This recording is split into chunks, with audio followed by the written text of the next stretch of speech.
Hello. Hey, hi Jesse. Hello. Welcome everybody. FakeWhale Live. Today we have I hope I'm pronouncing your first name right. Is it Leander or Leander? Leander. Leander Herzog. Wonderful. Yes, exactly. Um, Thank you for having me. It's a pleasure.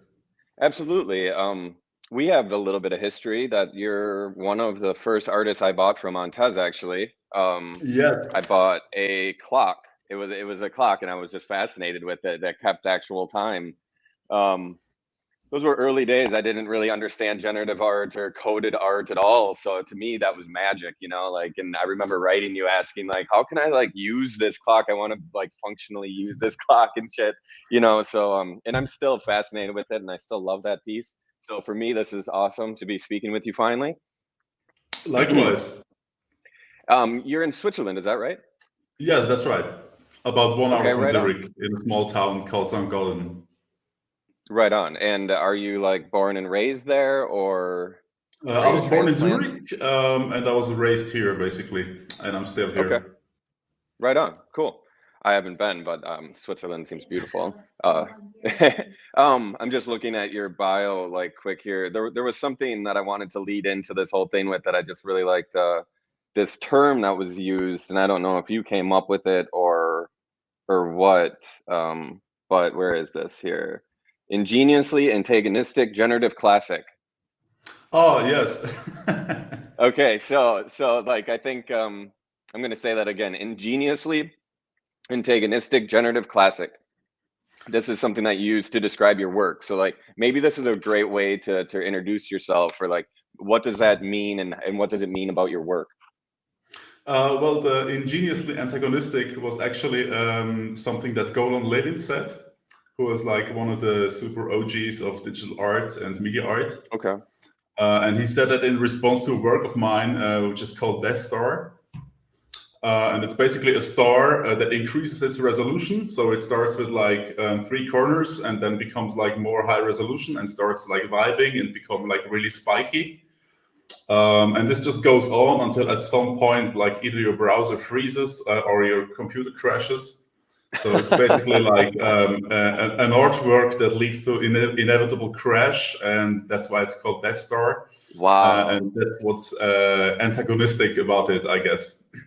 I love that. I mean, when I've read that and I just loved it right away out. Well, I mean, I love antagonistic almost anything, but antagonistic art especially. And then to me, the idea of antagonistic generative art was like, wow, like that's really interesting because I don't think people would really guess generative art to be very antagonistic or like, that's pretty, it's kind of punk in a way or kind of, like aggressive and shit. You really don't expect like the coder art to be aggressive, but then I guess when you think of it like hackers and shit, that shit's super aggressive. So how did you Yeah, get exactly. into like how did you get into like creating art or creating visual using code or I guess my question really is like, what's your background being? Do you have a visual background or a coded background, or like, and is this like a schooling thing, or is this something that as a child you really gravitated towards?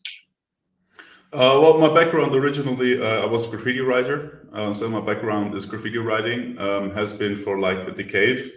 My youth has been open graffiti. That was like my main thing. And then I went to study visual communication and media art and stuff like that. And that's where I basically got in touch with coding, programming computers. Pretty late, actually, I would say, compared to others. But then I had a workshop where I got into processing and got introduced to generative art by Marius Watts. And then I was completely hooked from there on, and that was like 2006 or something like that. Okay. And meanwhile, I completely stopped the graffiti career, and I'm completely focused on digital stuff, but it's still like a heavy influence and important background that shapes like how I think about pretty much everything, I would say. Yeah.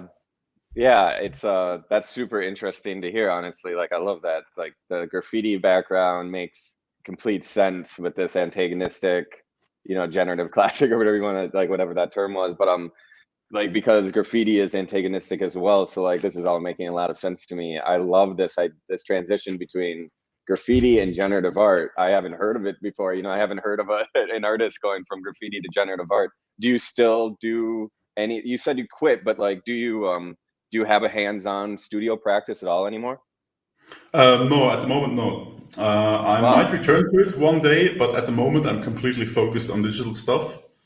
And basically really only working in the digital medium and on the internet, because to me personally it's like a logical extension or conclusion of the graffiti, because it's like the medium that scales the best. It's basically like what trains used to be is the internet today. I fucking love that. Yeah, totally, Does that man. I make fucking sense? love Because it. like when you paint, like you can only paint so much and so fast, and people clean your stuff over time. Sort of like your name appears around town and maybe elsewhere, but like the scale that you can reach is really limited. Or like when I did it, it was very limited because it was kind of pre-internet times. And now, if you really want to like spread your name and be present in more places and more time zones, the internet is definitely the go-to medium. And NFTs, I would say, like make a lot of sense in this context, because instead of like having to hide and run away and like deal with all the adversity of graffiti, people just come and get your stuff and share it for you, basically, which definitely scales a lot better. Yeah, no shit, right? And it's I it's love that also comparison. it's on the blockchain, so it can't be cleaned or removed or whatever. That's also another really nice side effect. Yeah, man. I mean, this is crazy. Like, this is such a cool connection that you're making. I love the trains, because, like, in case people aren't familiar, which I mean, a lot of probably younger generations don't understand what those early graffiti days were about. And like the I don't know if it was the entire point, but like a big part of writing on trains was that trains traveled, and that's how your names would go all over the place. So you'd write on trains, and then that train would go from, in America at least, LA to New York. So your name would travel the entire country, and in the world, everything, the same idea. Exactly. So like what you're saying right now is really mind blowing to me. I love this idea. I can't remember exactly what the context was, but I remember maybe it was somebody else even talking about it, but they were thinking of like, what is graffiti on the internet? Like what is, like what it like, I don't know. Like, is there anything that you have to say about that? Anything that you can, like, because Yeah, NFTs are look, clean. Like, I get what you're saying, but like, what would be more punk, I guess, than NFTs, where it's like, can you go on to, like, how do you go on to somebody else's website? Maybe was it you maybe that I saw this shit through? But like, I thought somebody was talking about the ability to go on to any website and hack it, and or like mix it or fuck with it in some way, as like this proxy to graffiti in the real world. Like, what would that be? Like, do you have any idea what I'm talking about right now? yeah, absolutely. I think the closest idea would be to basically hack people's websites and drop some kind of digital graffiti there. Like, I'm not sure like how you would do this, but that's definitely something I was expecting would happen. Like, let's say 10 years ago or something. I also did this like once or twice, to be honest, and it was fun. But this like never took off like as a thing to do and as a culture, because like back in the days, hacking websites was super easy. It's a bit harder now. So I have a background as a web developer and front-end engineer, and I also did back-end stuff and made websites a lot. So I'm very familiar with sort of like this terrain. And I'm definitely able to hack someone's website, but it's difficult these days. And it's also, I think, just like with graffiti, if you continue doing this, like sooner or later, you're going to like trip up and run into a problem and have to deal with the consequences. And also like, I was pretty alone in doing that, I think. To my knowledge, there is not really a culture doing this.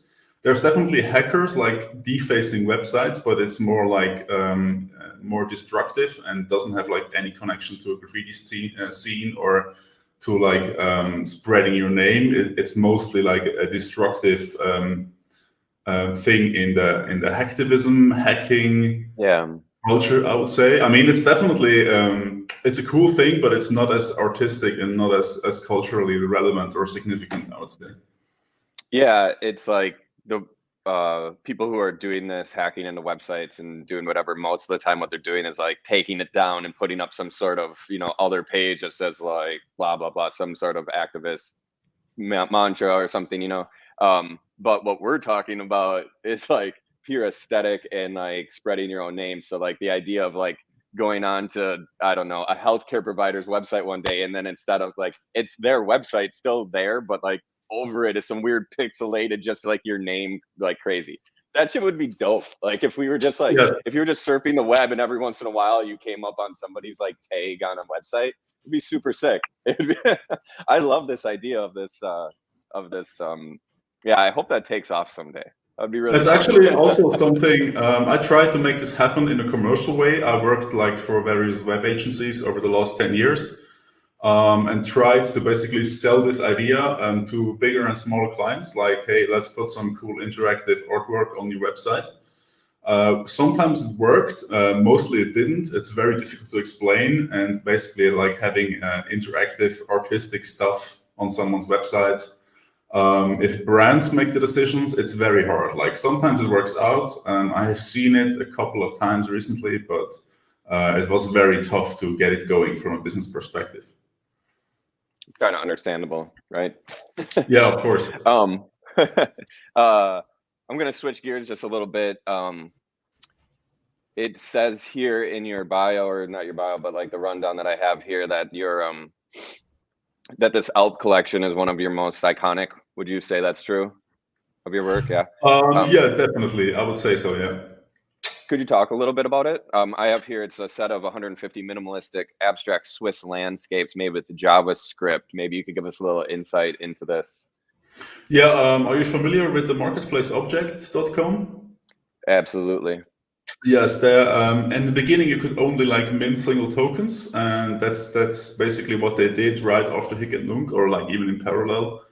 And then at some point they came up with collections, which basically creates a unique contract for like a collection of stuff. And I really wanted to play with this and try this.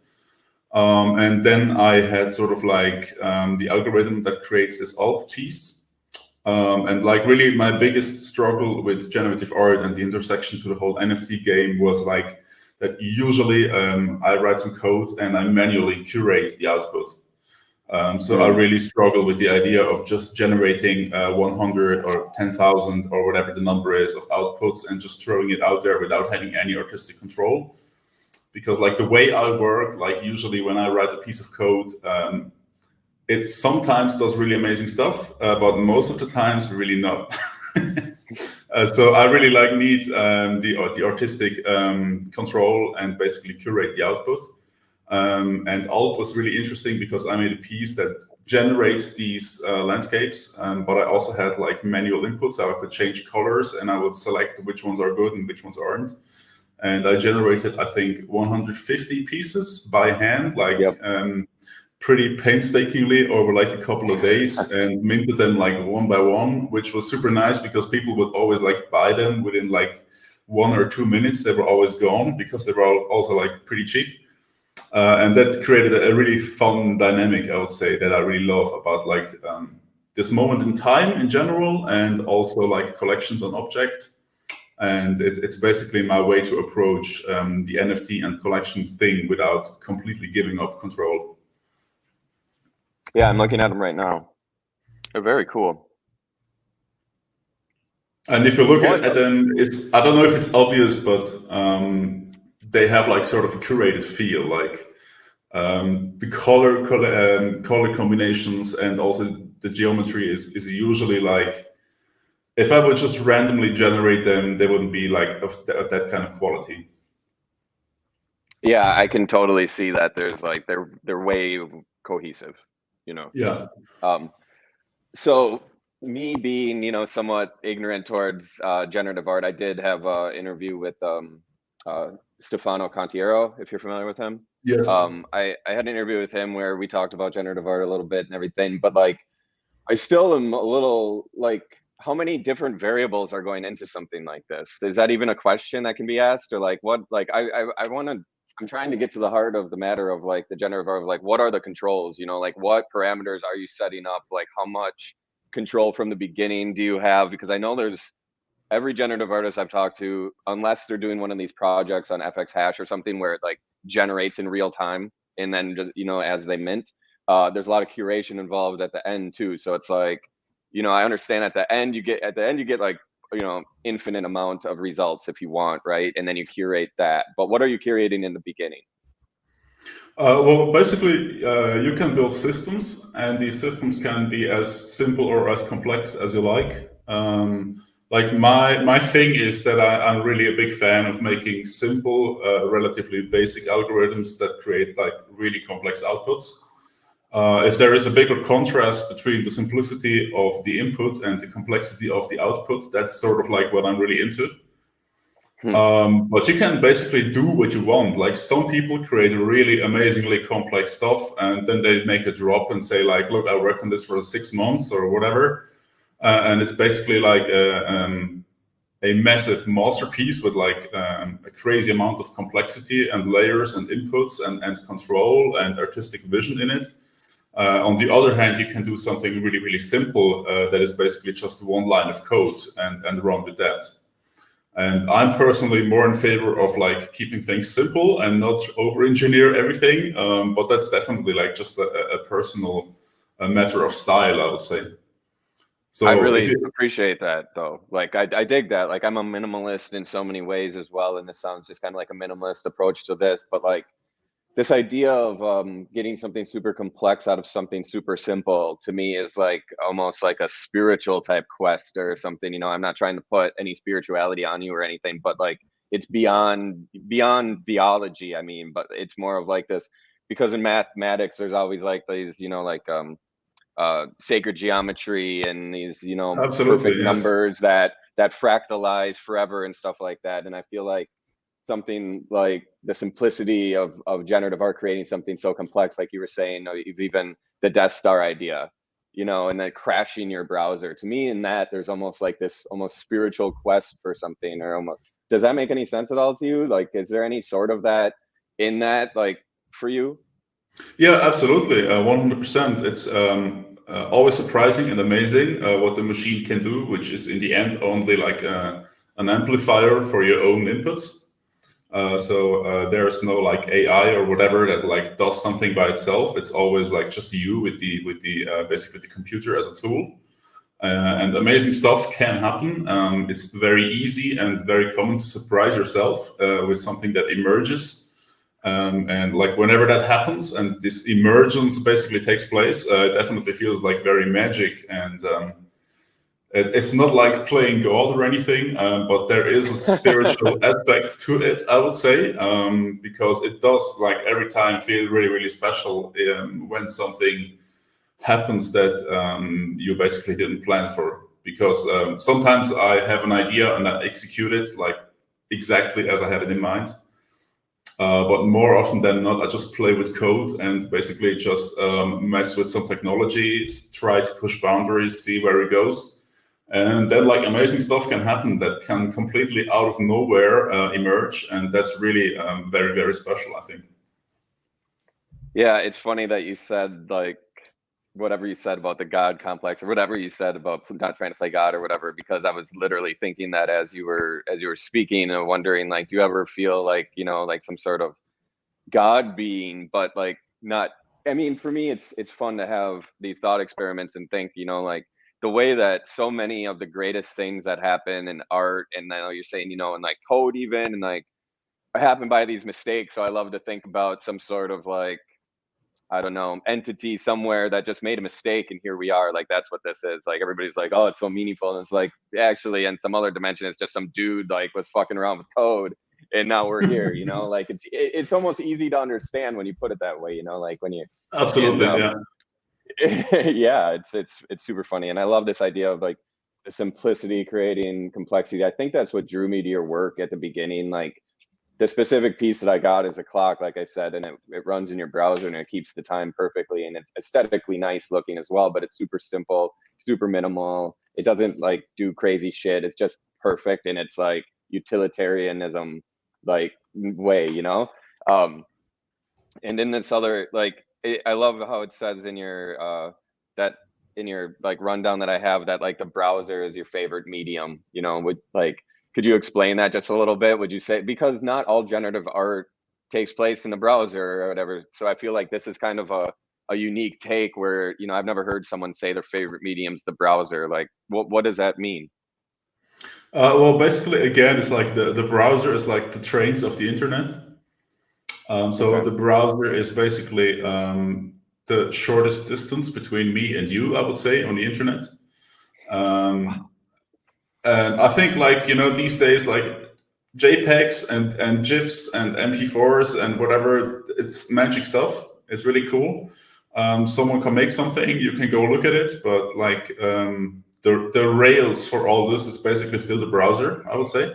You could argue it's maybe the blockchain now, but I'm not so sure. Like traditionally, it was like the web browser, and I think it will be for the near future. I also like spent the last 10 years working on websites and stuff, so I basically use the same technology stack that I used to make client work for my creative work. That's an advantage, and it's just like all the technical details of working on the web, like responsive design, for example, or like managing performance, or privacy and tracking, and like all these things that happen between you and the website are really helpful to basically deploy and deliver art to someone or to a bigger audience, especially if you want to have like a global audience and have scalable content that works on everybody's device.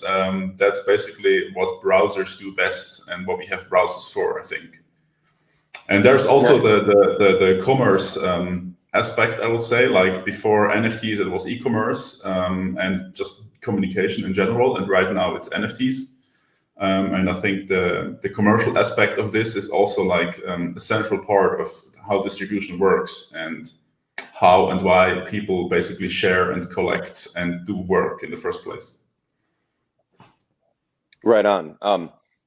I like what you're saying, or what you said about the browsers are the train still, like the difference between the browser and the blockchain to me is like pretty big, and like it would take a lot for the blockchain to turn into what you can do on the with a browser artistically, like with though people are doing it like Kevin Abosch and stuff like that, whatever, but it would, that's just a great through point. I wanted to touch on when you got into NFTs.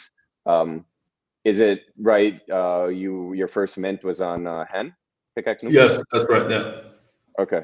And 2021, I believe, is that right? March 2021, if I remember Yeah, correctly? I think April or March or something like that. Yeah. Okay. So being that you've been into generative art for so long already, and like this was in like developing, coding, etc., had you been hearing about NFTs for quite a while before getting into it?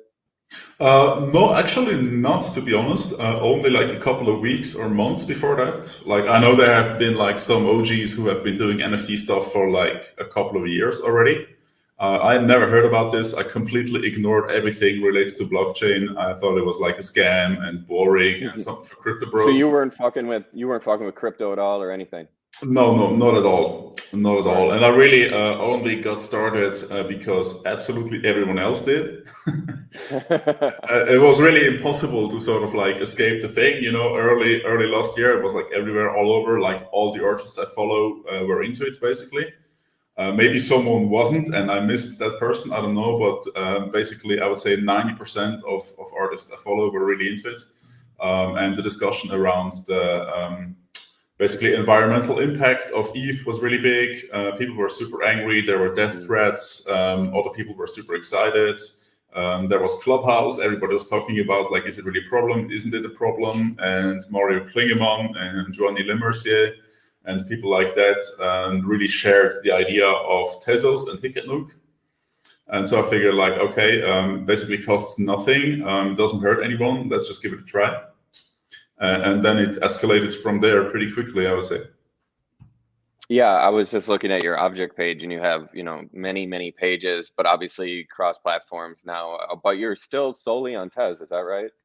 I have done some stuff on ETH, but Okay. only like a couple of special old works that I minted for collectors. Right on. So I'm not really doing too much on Foundation or whatever. I made like a manifold contract, which is cool. So I have my own like sort of smart contract to actually mint my work on ETH and also sell it via OpenSea or whatever. That's great, but I'm still mostly focused on Tezos, FX hash, and object and stuff like that.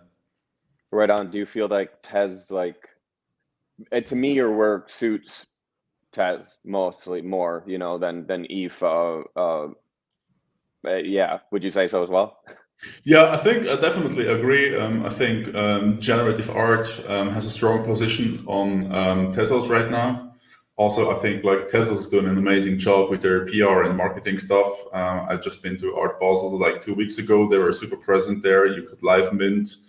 Marina Abramovich is doing something on Tezos. Like so, bigger name artists are showing up and basically add media buzz and legitimacy to the whole thing. And I think Tezos is just really great because, again, of the environmental impact that it really doesn't have because it's proof of stake.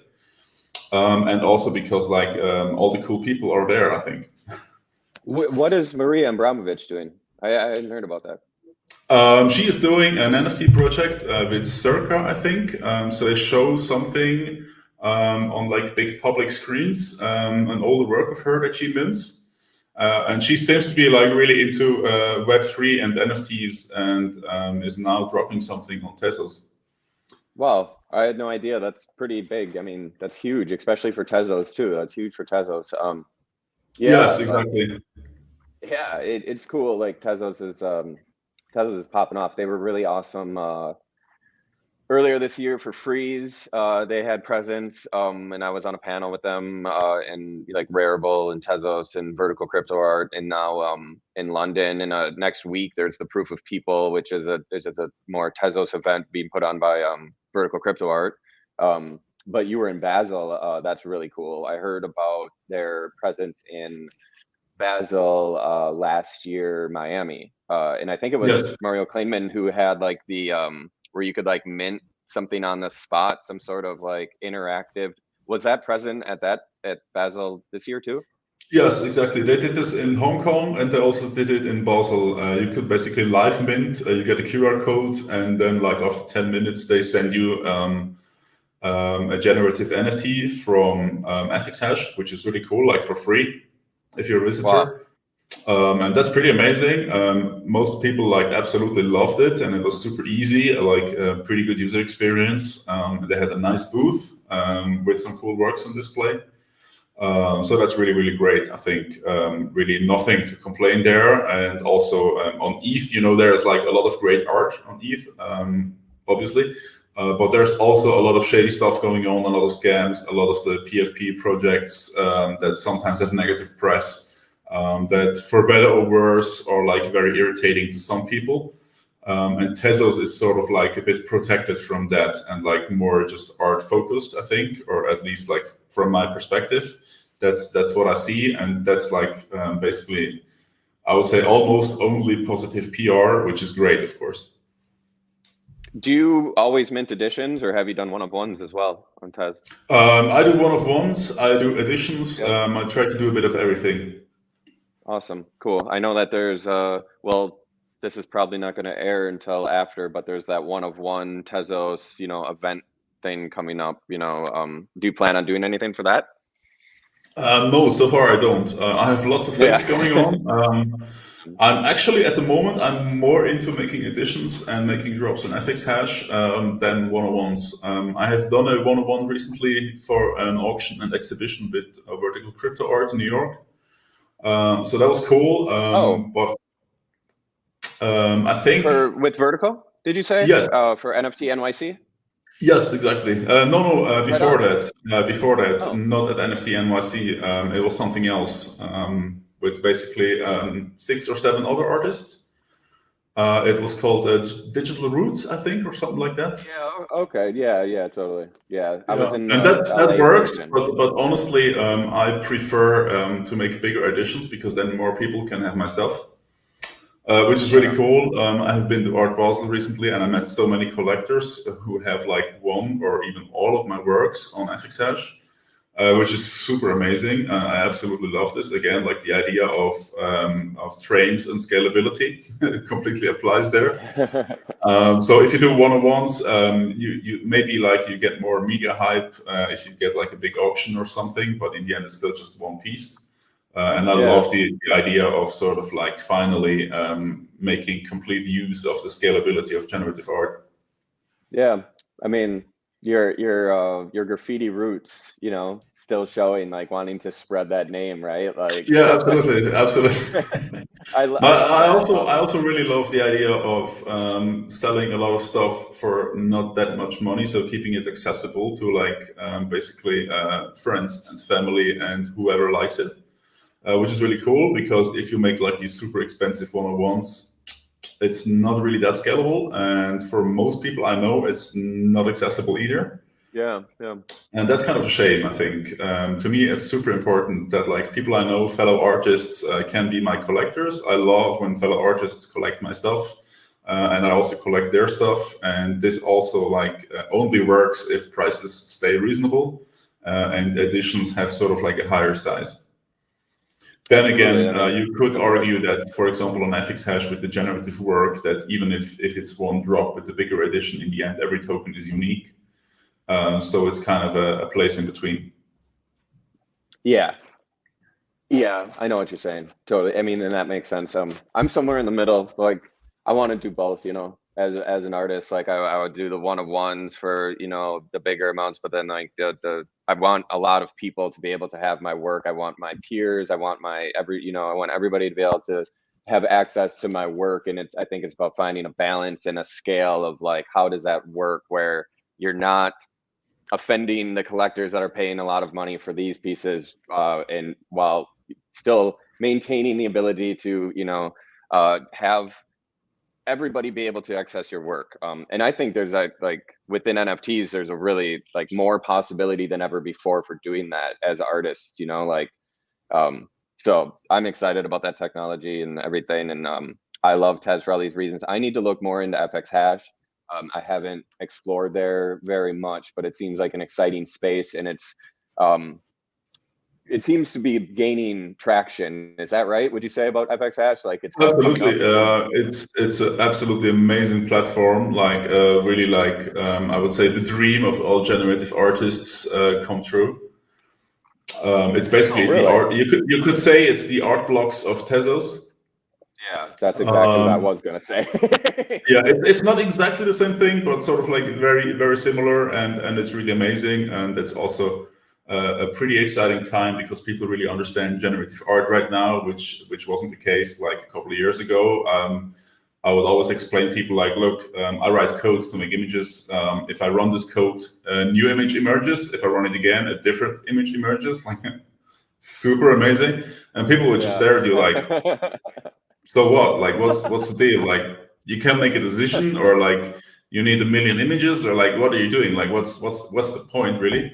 And that was very Yeah. difficult to explain to people, like, except for some experts and fellow artists. And right now, I think there's like a ton of people, and people understand it. Also, I'm not a fan of PFP projects and stuff like that, like apes and all that, but it really helped for people to understand the idea of generative art in the first place. And that's really amazing, because right now, this is like a given. I don't have to explain what I'm doing. And that's amazing. Yeah. That's basically all I needed, Yeah, it's like Bored Apes are the mainstream generative art that's doing like the work where you're like, oh, if somebody doesn't understand what generative art, but they understand Bored Apes, you're like, well, that's generative art. There you go. Like you made it really Yeah, simple. exactly. Yeah.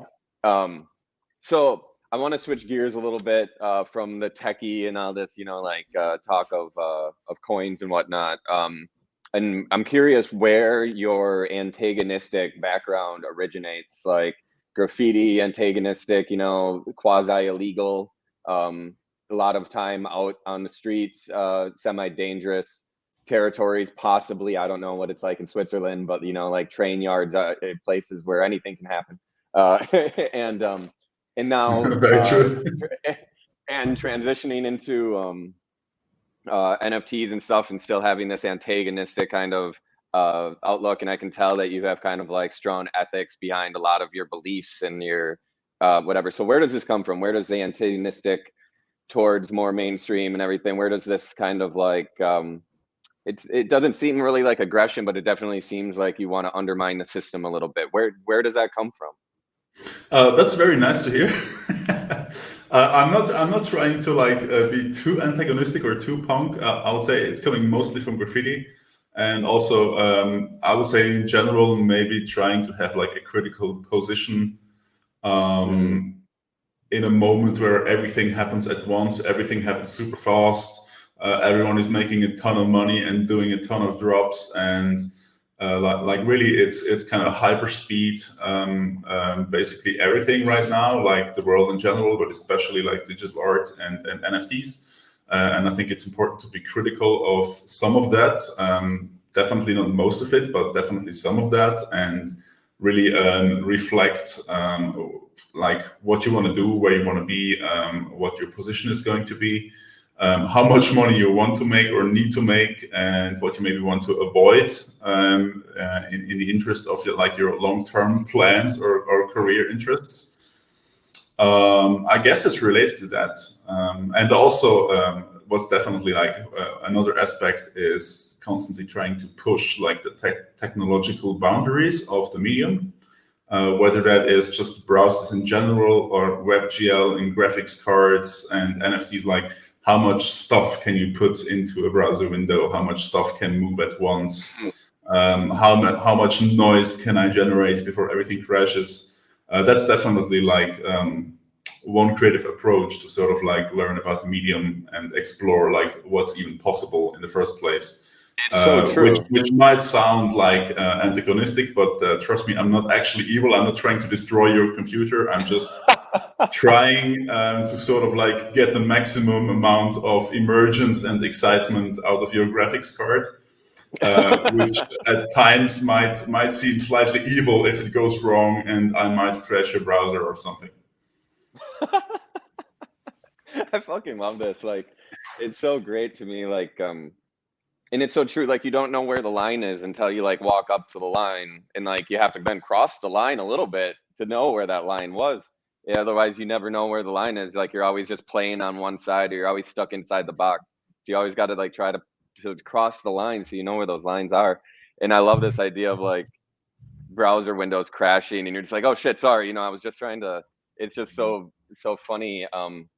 To me, this but I like what you're saying too, this critical position, like keeping a critical position in this time.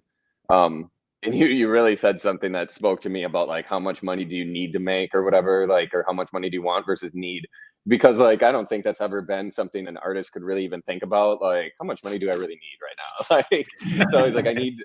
So it's like, I mean, it's cool for an artist to have to ask himself that question, but it is an important question. I think a lot of us artists need to be aware of in this time, if we're quasi successful at all with our practice. Like there's the temptation to just like run up the boards because it's like, oh, it's hot right now or whatever, but then give up longevity. You're not really thinking long term. You're not thinking, like large scale, big picture, etc. And I think that's a good thing to put out there as a note, you know. And it's really, you said it all so well. You said all that so well. I really dig your position in all this. Like, honestly, this conversation has been like wonderful. I'm writing down so much of what you say because I love it. Yeah. Honestly, I understand like all the artists and people who want to like cash in or cash out or whatever, and like do the maximum amount of work in this year or last year or like whatever the period is where the markets are favorable, and basically grab as much gold as possible and get out there. I mean, we've all been struggling and starving for many, many years, so it's understandable, perfectly understandable. And there is like always plenty of disposable income and venture capital and whatever money from different sources out there that you can basically run after. But you have to consider what you want to do next year and how much work you want to do in the first place. And there are people I think have very different answers, like how much struggle do you need, and do you want, like, maybe you want to stay poor, maybe you actually want to buy a house, maybe you don't, I don't know. There's like a wide spectrum of what your goals could be, like especially last year and this year too, I guess. Like, is your aim to survive, or like what's it all about, right? Like, maybe you don't care at all and just focus on your work. But if you're doing this full time, you maybe like sooner or later ask yourself like where you want to position yourself and what your goals are. Certainly. And like, if your idea is to just like make as much as possible as fast as possible right now, to me, that's just like showing your hand that you don't believe in this really, you know, like, because as far as I'm concerned, like, this is what I'm going to do. Like, this is my income stream. This is like how I'm going to interact with my community, etc., for the rest of my life, because I don't think this is going away, you know, like, but if you're just trying to cash grab for 2 quick years, that's very short term. And it would show me at least that you must not have much faith either in yourself or in what we're building here, you know? So yeah, I mean, not even necessarily. I mean, it depends on who you are. If you actually like really believe in yourself, and you really believe in the market right now, and you think like you can stay true to yourself and make all the money in the world right now, I mean, go for it. I'm not saying that like you're not keeping it real or anything, just because you're also trying to make a lot of money. On the other hand, like, if you sort of optimize your artistic strategy to make money, it will definitely have an effect on your work and on your persona and on your brand and everything. Absolutely. And I think what you're saying is absolutely right. I think what I'm trying to say mostly is just that if your motivation is to cash in, that's never the proper motivation. Like, that's not like you're not gonna make your best work when you're trying to cash in, as you know what I mean. So like, Yeah. I mean it from like a place of artistic integrity, I guess, is where I speak from. Most of the time, that's where I speak from, probably to my own detriment. Half the time, it's to my own detriment, right? Yes. I would love to hear about your musical taste a little bit before we wrap this up, just because music has been so tied with graffiti, obviously, forever. But honestly, like, to me, it's actually really interesting because I have no idea what the graffiti scene in Switzerland was like. I think of graffiti, I think of LA, New York, America, and hip hop, right? But like, was hip hop and graffiti coupled in Switzerland too? Is Oh there yeah, hip hop in absolutely, Switzerland? absolutely. Maybe you remember Wild Style, the movie? Yeah, actually, yeah. That's basically what brought graffiti to Europe with some delay. And then we just basically tried to do the same thing that you did over there, just like on a smaller scale maybe. But we tried to emulate like basically exactly the same culture, which worked to some degree. In some aspects it didn't. Right now it's probably a bit different, but we definitely tried to do exactly the same thing, and we're super into all of hip hop culture. Right on. And so you were into hip hop? Yeah, absolutely, of course. Yeah, that's what I grew up with, for sure. Okay, right on. So hip hop's your main musical taste. Is it still today? To some degree, yes. I'm kind of often getting lost in SoundCloud. Follow a couple of cool producers there, so that's like the trap, the hip hop and trap corner. But I'm also a lot of really into electronical experimental sound, like for example, Roster No Tone is a really cool label from Germany Okay. that they do like really experimental electronic sounds. So I wouldn't say like techno or dance music, or more like really artsy, experimental, really hardcore technical music, I would say. That's really interesting. I'm gonna have to check that out. I'm a big music fan of all kinds. I Is was I that was what you really listen really to? interested into intersection of visuals and audio in general, and so these are the people who like do really interesting work in that field. For example, Ryoji Ikeda, you may have heard, Yeah, okay. Yep. stuff like that. Awesome. I was just talking with somebody, and we do a Twitter Spaces every other Saturday with all like the spotlight artists for FakeWhale. And this last weekend we did one, and somebody, I forgot, apologies if they're listening, who they were, that was talking about turning image files into files that can be read by like a sound app, and then turning it into, so like when you say the intersection of visual and audio, like what exactly are you talking about there? Well, when it applies to my work, I'm not really a musician, so I don't know what I'm doing. Still, I'm an artist, so I can do whatever I want. One piece that I have that maybe you have seen is called Very Large Array. It's a piece on FX hash. It's basically what it does is it creates a very large array of numbers, and then I'm using these numbers to generate an image and to also generate sound from basically the same data structure. So it translates into pixels, and it translates into sound waves and frequencies. Wow. And it's called Very Large Array. Yes. It's very aggressive at times and can be quite noisy and loud, but it also creates like rhythmic patterns that mirror sort of like the visual output, and it can be very interesting to explore and to listen to it if you have a good sound system and are not too sensitive. Wow. Okay, so like I'm looking at one right now. I'm not listening, obviously, but these are all, there's sound that goes along with this. Yes, exactly. And there is like some data in the code, and the same data that is used to create the visuals, which is like these colored line patterns.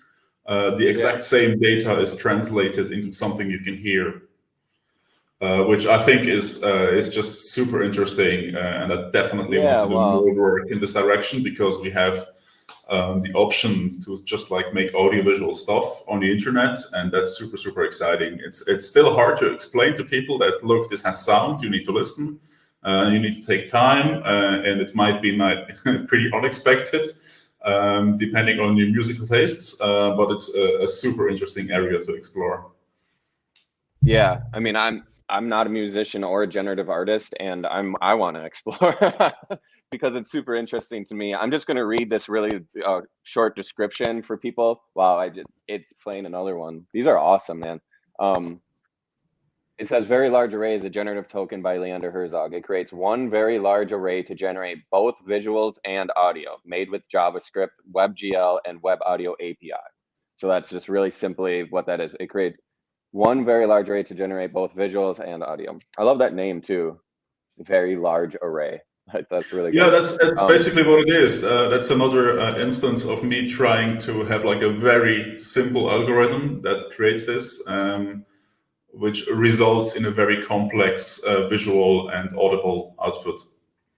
Man, these are cool. Like whatever I have on right now is just keeps on And I've playing. Do you had have any? multiple people who collect this and who told me that they have been running this at parties for hours, which is That's like fucking awesome. basically that's the holy grail for me. That's the ultimate success. That like if people buy my stuff and play it at parties, that's the best.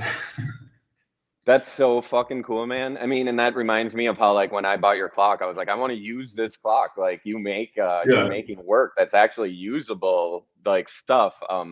And like your simplicity thing, that's just dawned on me. Like I did a project, or I kind of had this idea for a long time where I was like taking found imagery just from anywhere, honestly, like anywhere. And I had the concept of like, what is the littlest bit I can do to this to fundamentally change everything about it? Like, what is the smallest amount of work I can do this to fundamentally change this image to a Jesse Draxler original, where somebody would look at it and no longer think it was what it was, but it is what I'm saying it is now.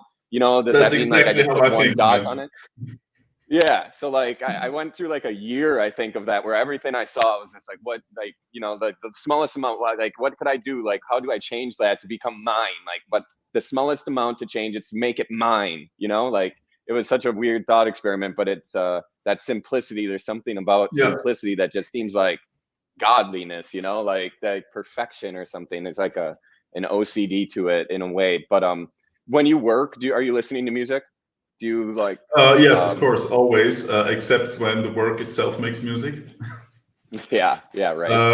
Absolutely, always listening to music. Yes.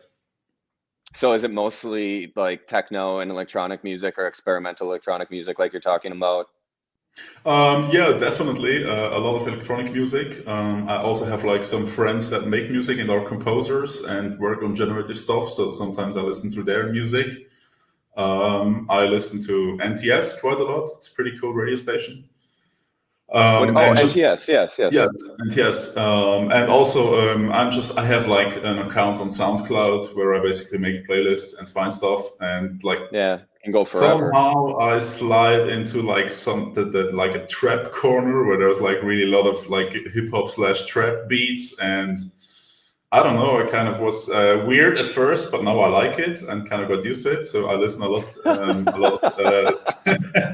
sort of like, I wouldn't say underground, but like trap shit from smaller producers from everywhere. Oh, that's so funny, That's bro. pretty cool. Like, yeah, man. I actually, I've always been interested in like trap, but recently, actually, I've gotten really into trap. Like, and it's funny to say because, like, well, here in America, it's almost mainstream. It's almost too mainstream at this Yeah, I point. know.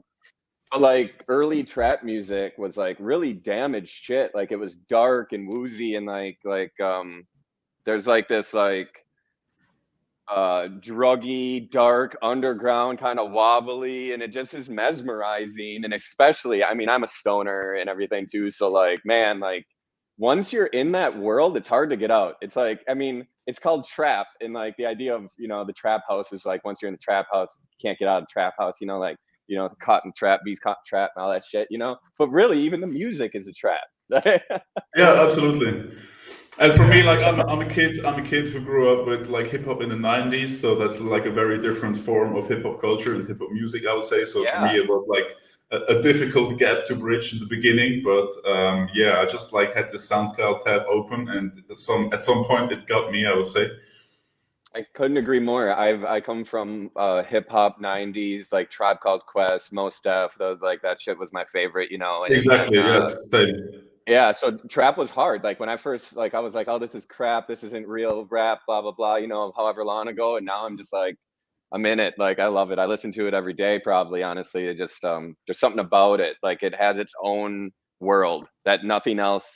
That's how I think of music. Every kind of music, when you put it on, it creates an environment, and like it's the environment. Like when I'm working, it has to be the right environment, and so I know what kind of environment most music makes. But trap was what, like, whoa, this is a new environment. Like this is a new, Yes. like a Exactly. new Yeah. Yeah. way. Yeah.